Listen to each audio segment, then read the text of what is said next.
In the center of Mapleton's historic town square is a bronze sculpture entitled Unity by Tyson Snow.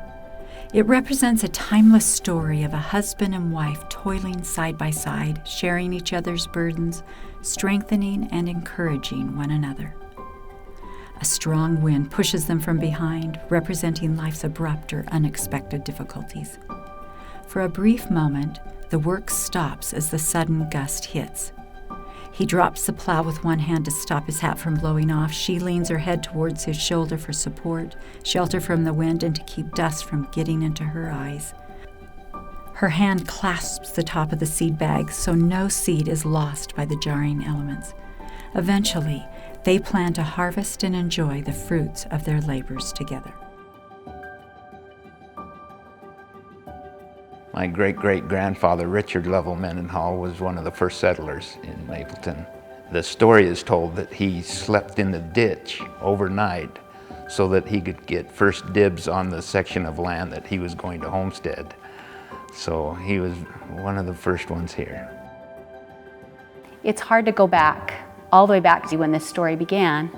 And Union Bench, which we now know as Mapleton, was formed by several farmers from Springville and Spanish Fork.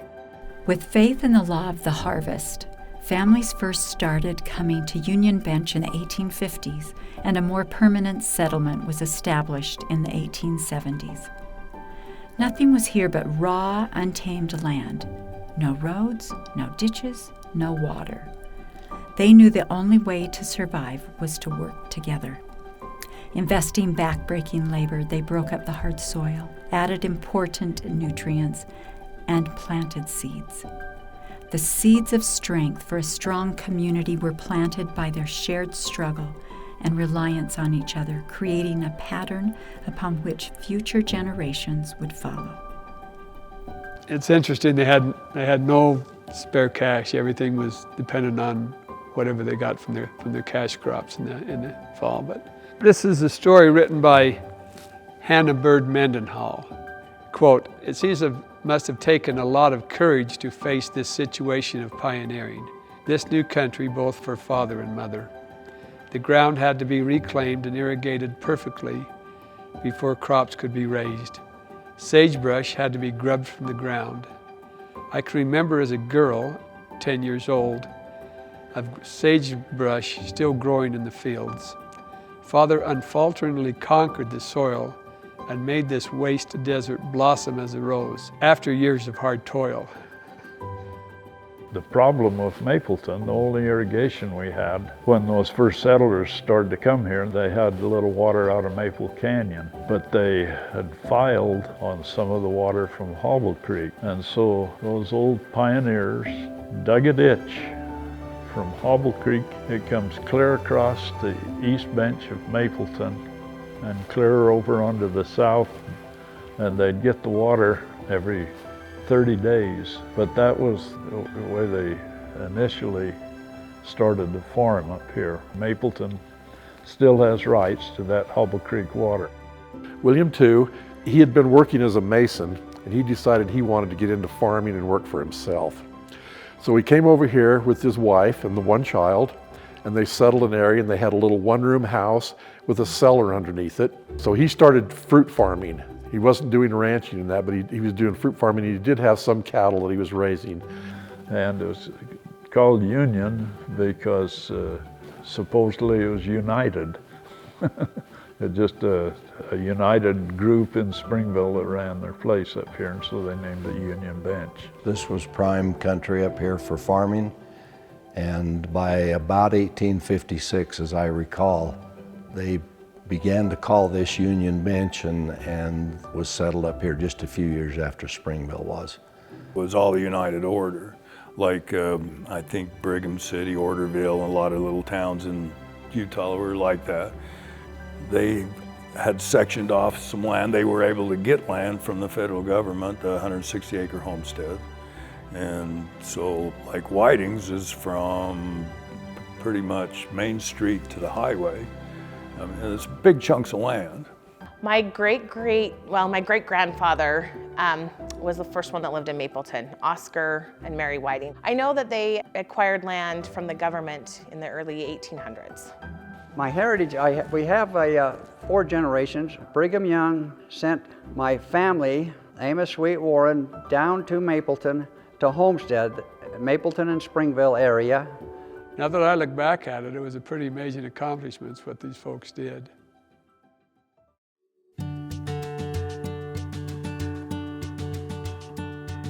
Like the seeds that were planted that grew into the peas, corn, or sugar beets, the community also grew.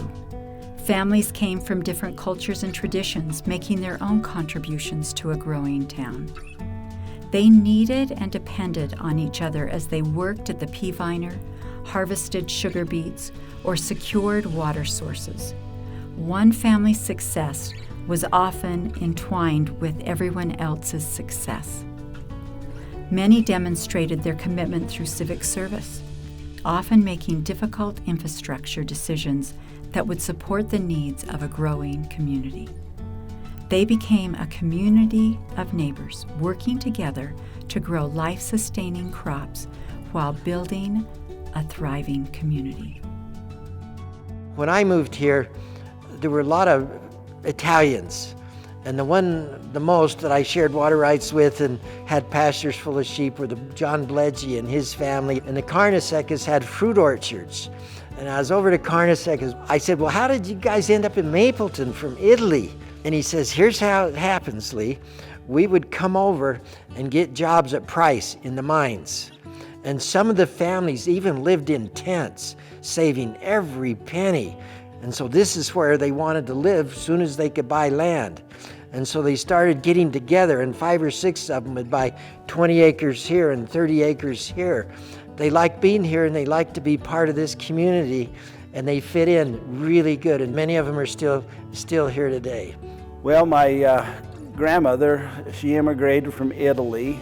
She married a gentleman named Santo Bledgy. They first went from Italy, northern Italy, to Illinois, and then I think back to help her. And he died from black lung working in the coal mines. They had 8 children together. She lost her youngest in 1918, her husband in 1920, and her oldest son in 1922. My grandfather, he also immigrated from a different part of northern Italy. He married a woman that had 7 children, and they had 1 child, and that was my dad, Nino Antonino. And so he came up here to this area, and it reminded him of northern Italy with the mountains and the fields and everything else. He bought a farm and moved here actually in May of 1925. I was raised by Elmer and Mary Wiscombe. We were raised on property that had also been owned and lived on by my grandparents. And in fact, parents, grandparents, great-grandparents all lived in Mapleton, and it was a comforting feeling to know that I was in surroundings that were shared by others that were my family. I loved summers in Mapleton. My first memories are when there were just dirt roads. We went barefoot all summer, never wore shoes, only on Sunday. And there was only one oiled road, and that was Main Street. It was just a wonderful place to grow up. When I was growing up, it was just the funnest place in the world. It was like how kids feel when they go to the circus. I think Mapleton represents freedom. As a kid, we used to skinny dip in the reservoir up, which is now the pressurized irrigation reservoir, the canals that run through Mapleton, the ability to ride your bike wherever you wanted to, and have the ability to just go and do what you wanted to. As a child, I had a great childhood. And we were kind of all family. It was surprising. The Mendenhalls and the Birds and the Whitings were still a prominent part of the Mapleton fabric even after I left home, and I'd come back to reunions and see my uncles and aunts and realize that, you know, just a generation ago they were little kids growing up in Mapleton too.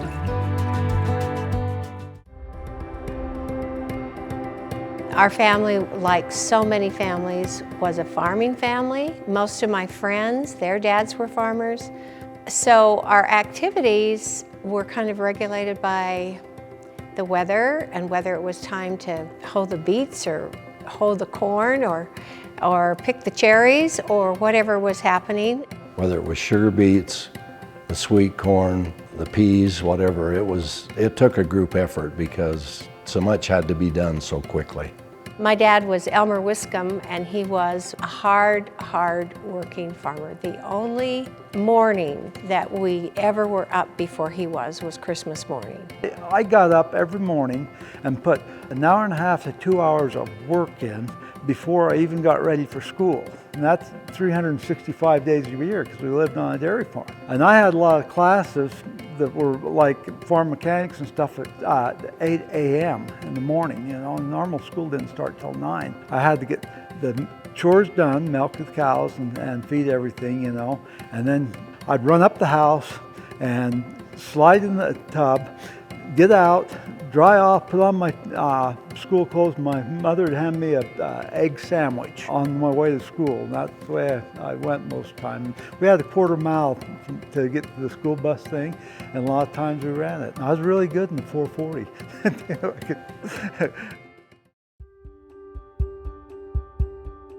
There were 2 cash crops that farmers relied on. One of them was sugar beets, and the other was peas.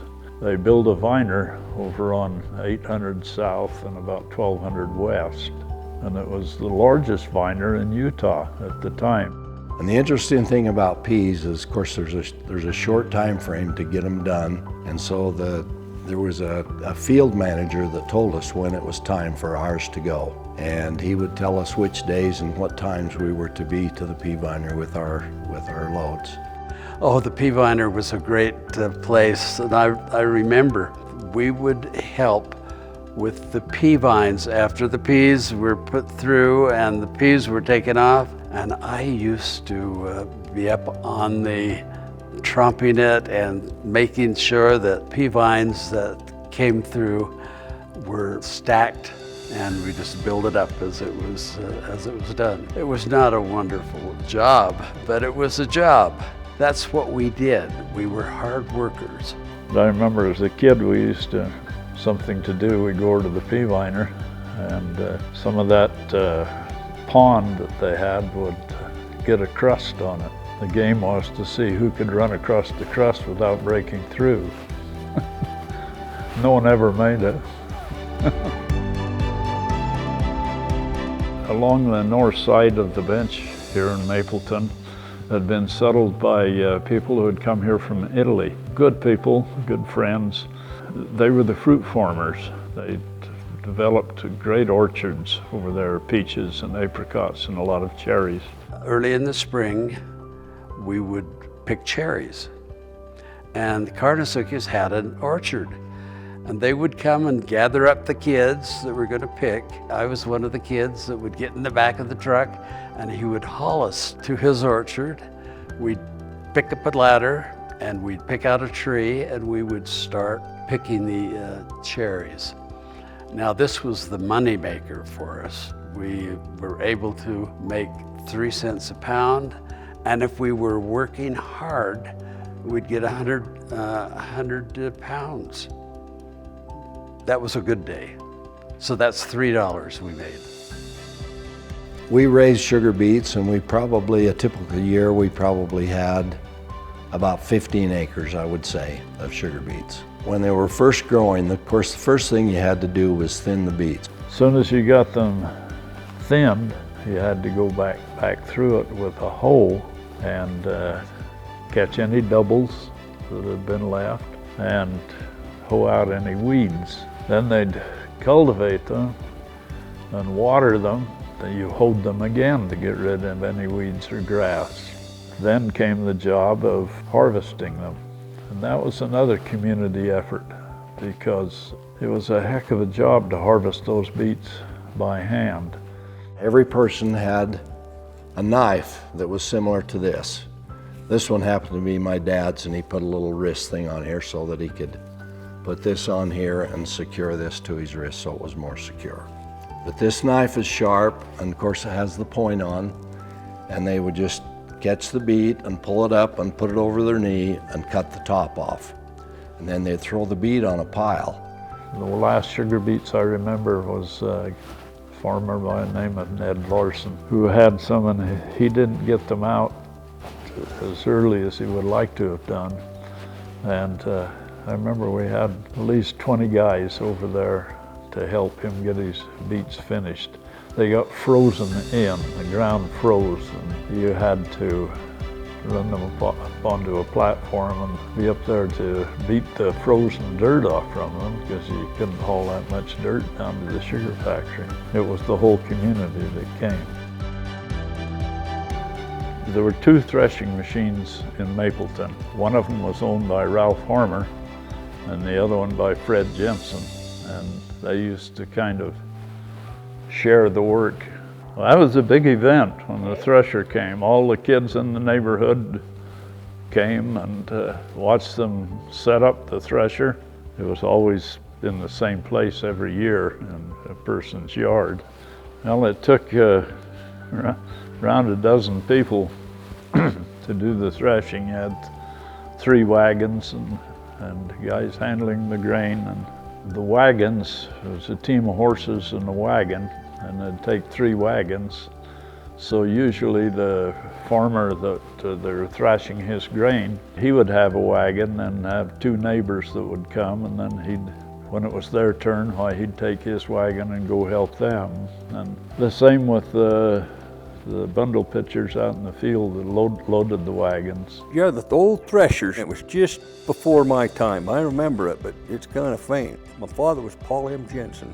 My dad was always called Bundle Pitching Paul, because he followed the thrasher. He'd go up towards Birdseye and around town in Mapleton and made a living. Most of the harvesting projects were a community effort. For example, in our family, we had my dad and his brother and my grandpa all worked together. And so our families kind of formed a unit there, but it was not uncommon to have 2 or 3 other families help with the harvest of any of these crops. Well, I always participated in Mapleton as much as I could, because you build your town, you know. What you invest in your time and effort into a town becomes it more, you know, of you. And if you see what you can extract, then all you're doing is hurting both sides. They asked Daddy to be involved in incorporating the city. Up till then, Mapleton was not incorporated. In '49 was when they incorporated the city. And he became the first justice of the peace. And then he became the 2nd mayor. He wasn't a very popular mayor. And one of the reasons was he made everybody put in a water meter, because they used to have gunfights over the water. He was the first mayor that put in the gas lines. But they didn't go far enough south, so we never had natural gas in our house. We burned coal.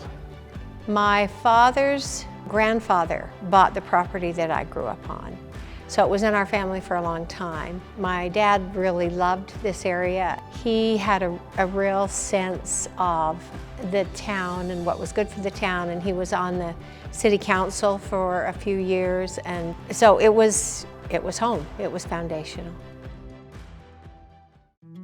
The pattern of gathering and harvesting set forth by earlier generations can be preserved and handed down.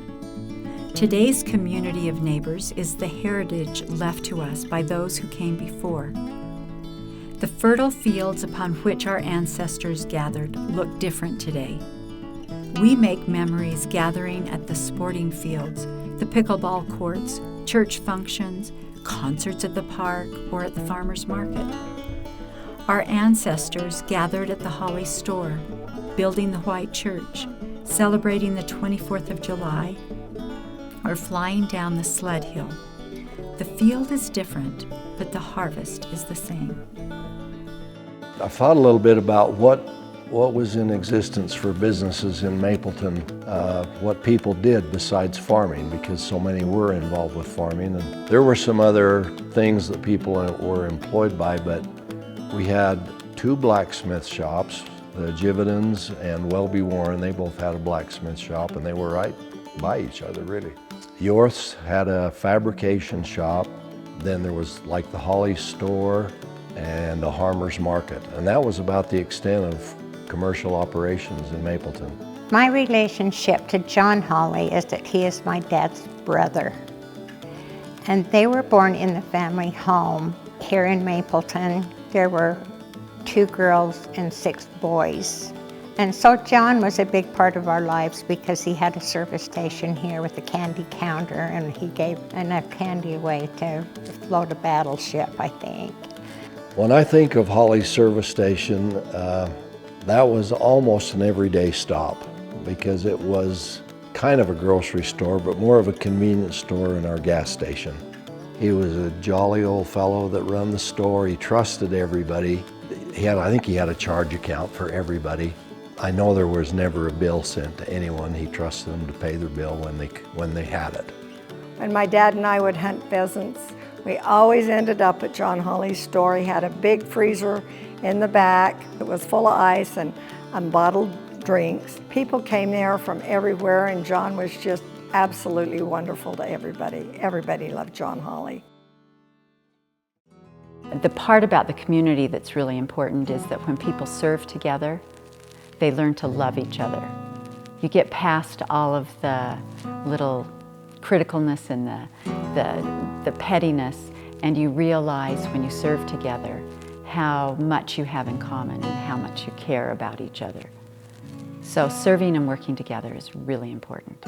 I saw my father helping other farmers that needed it. There was just a sense of we're here for each other. My grandpa Bennett, when he moved up here, he bought some acreage down on 1600 West, which was then called Sandy Lane. He had a wonderful big garden. I mean, it was a huge garden, but there was never a weed. He spent a lot of time in that garden. And he was, if people needed produce, he would share with them. I have a picture of him standing in his garden, leaning on the hoe. Behind him, all you can see is Maple Mountain. There's nothing, no houses, nothing. We were just adopted by the community. It's just, they all just gathered us in and we went everywhere. The whole community was a family. I love the service in this community. I love the way neighbors take care of neighbors. It's all about caring for each other and serving each other, and I love that about Mapleton. In 1885, they allowed the people up here to hold Sunday school, and there were 2 Sunday schools in Mapleton. And then they built a church right on the side of where the old white church is now. It was a small church, had a curtain in the middle of it and a stove to keep it warm. That white church was finished in 1938. It was the year I was born that it was finished. The school district allowed us to hold church in the school building. We started there in 1934, and it was 1941 when we finally got it paid for so it could be dedicated. It was dedicated in April of 1941. I found it interesting when Dad was talking about the building of the white church. It was really a community effort. We had families in the community who were not of the LDS faith that participated in the excavation and the building of the white church, and it was a real project. I didn't get to witness it, but just to hear him tell about the number of people that were involved with mixing cement and laying bricks and doing the excavation work and moving all the gravel, and it was a spirit of community effort that did that, and there was a lot of pride in doing that. He was on the city council at one time and was responsible for getting the city park leveled and planted and the trees in, and spearheaded that with scout groups and different community groups to help get the city park in. He always was good to be involved with that. It was not individual families, it was a community family. Everybody cared for each other, and we looked out for each other, and we shared what we could. The 24th of July was always a big thing. We would have a parade and then have the food in the park, and Dad was always involved in that with the Zions Club and the activities there. And I might just add that they always had hamburgers, and my dad made a relish in a huge big tub, and it was called the Holly Relish, and it just got really popular. Everybody was involved. Oh, the 24th of July was just an exciting time. Mapleton parades, the 24th of July parades, were a community event. There was no commercial floats. They were handmade floats, usually kids pulling wagons that had crepe paper around them. I remember kids putting clothespins on their bike frames with cards inserted into the spokes of the wheels. There was always all-star baseball teams. It wasn't until years later that you would see a band or something like that, but most of them was hand-pulled floats. And then after we got done with the parade, which lasted maybe 10, 15 minutes, we would go to the park, and that was when they were it was sponsored by the LDS Church. Most of the park activities, that's how they gained their budget money, was doing the 24th of July celebration. My father was, for many years, the only police officer in town. He was chief of police. Faye Jensen was the only law that Mapleton had, the only law Mapleton needed. He knew all our parents, and he knew all the kids. I don't think he used a book of tickets in a whole 20 or 30 years that he was the law in Mapleton. We didn't have any ambulances, we didn't have any fire trucks. He didn't have an office, he just had a cop car that he kept at his house. Faye Jensen was, I guess every little rural town in the early days had their own police enforcement or whatever. He was our town cop or sheriff or whatever we wanted to call him. Faye was just a good guy that trusted everybody. Even though he was the long arm of the law, I know for a fact he never wore a gun. I don't think there was a lot going on in Mapleton that required what we call today as law and order. He was our only officer, just an easygoing guy. He got things done. I mean, we had a little old Mapleton jail cell. I don't know if anybody was ever in it except me. I don't know what kind of a car he had at first, but he finally got a brand new car. It was an Edsel. It was a station wagon, and it had a gurney in the back, so therefore he became the person that anybody would call if they were hurt. So it was an ambulance. So he's the ambulance driver and the chief of police of Mapleton, and he worked on the fire department too, so. Faye, he was very kind. He knew when to make you change what you were doing and behave yourself, but he always did it in a kind way. If you didn't ever have the opportunity to slide down the Mapleton sled run, you missed out as a kid. They bought an old bus from Hill Air Force Base, and then they put a rack on the back. That's where you'd throw your sleighs, and then you jump in the bus, and they would bus you up to the Whiting's Park, and then you come down just a little bit. There's a gate, so it went from Whiting's Park down to there, and then they'd have a fire right there, and they'd have a turnaround, and you'd get on the bus there and go back up to the Whiting's Park. The sleigh riding hill was absolutely probably the favorite thing of everybody in town. They would go up at night, and they would take the fire truck and they would squirt it down and get it really, really icy. Then it was really crazy, really fast. And then my Uncle John was the first one that got him a great big giant flexible flyer. And so if you got on your flexible flyer, which was the sled of the time, if you made it to the bottom, you felt lucky, because there are times they clock people on those 4-man flexible flyers doing 70 miles an hour coming out of the bottom. So it was a super fast hill. When they first started, you'd stack 2 or 3 people on the sleigh on top of each other. And somebody had a headlamp, they irrigated with them a little at that time, and somebody had the light, and you'd go down that sleigh riding hill and it's pitch black. And then later on, there was a guy here in town, old Frank Johnson, and he helped them get the lighting system for it, an old military generator, and they put lights down it after that. And you'd go up on a moonlit night, and that was the best, because it was just bright as day, and you'd really have a ball. Over time, people have come and gone. The fields have changed, and even the crops.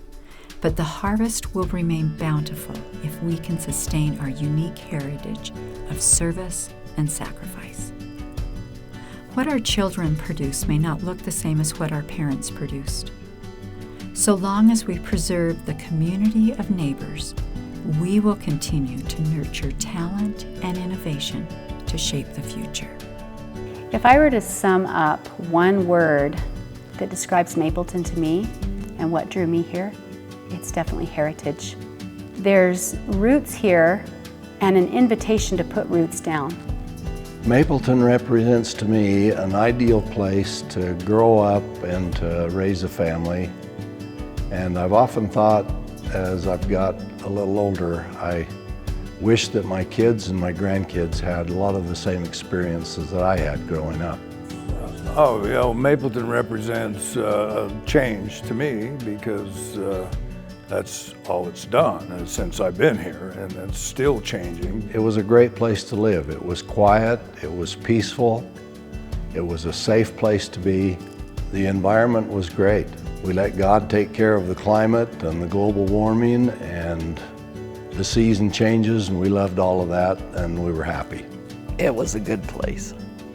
Peaceful, because it always has been.